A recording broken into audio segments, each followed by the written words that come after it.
On April 17, 1955, Albert Einstein was hospitalized with chest pain. While it may seem simple, it was actually not the case. Einstein's aorta had ruptured by swelling and was bleeding internally. His doctors wanted to take him into surgery immediately, but Einstein, who had been operated on for the same reason 8 years ago, must have realized that he was at the end of his life, and he refused the surgery with these words: "I will die whenever I want." There is no taste in prolonging life artificially. I've done my part, now it's time to go. I will go gracefully. He died in the hospital where he was staying early the next day.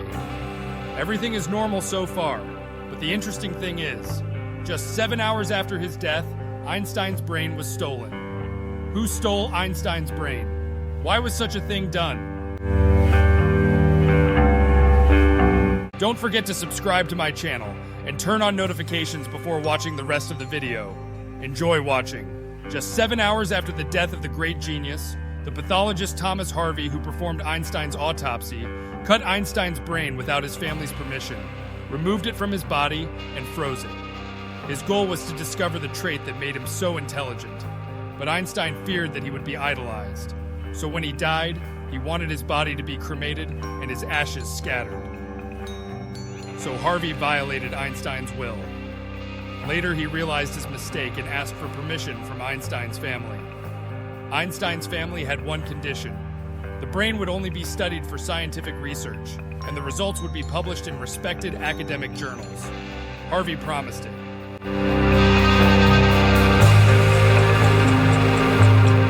When Einstein first started school, his mother writes a letter to his sister. I want to read you the first lines. Albert got his report card yesterday. He is the top of his class again, and his report card is also great. We understand from this that Einstein was a successful student in his education life. In addition, when we look at his report cards in the archives, we see that he usually gets the best score. Despite this, there are many who say that Einstein's grades were bad. If you're wondering why, let me explain it to you right away. Einstein was born in Germany and studied there until high school. The highest grade in Germany's school system, in contrast to Switzerland's, was 6. In Switzerland, the highest score was 10. The lowest score was around 6. That's why the Swiss thought Einstein's grades were too low, and that's how it spread around the world. The reason I'm telling you this is because scientists work on intelligent people and their brains. Scientists examine the brains of intelligent people to find the factors that make them intelligent. Is intelligence innate or acquired?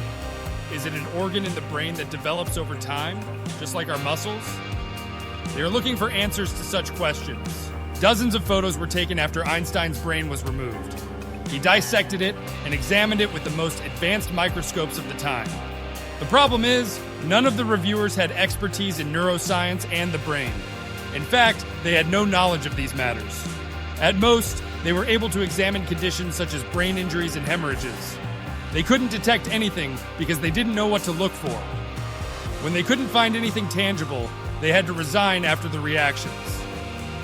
Forced to resign, Harvey emigrated to Midwestern America with 2 large jars containing Einstein's brain. Harvey was not a man anyone would take seriously after what had happened to him. For 30 years after Einstein's death, he failed to persuade anyone to study Einstein's brain. For many years, the brain remained like that. Returning to the place where the event started after all these events, Harvey delivered the jars containing the brain parts to the pathologist who was hired instead, thus ending the 40-year adventure. From this point on, researchers began to pay more attention to the Einstein's brain.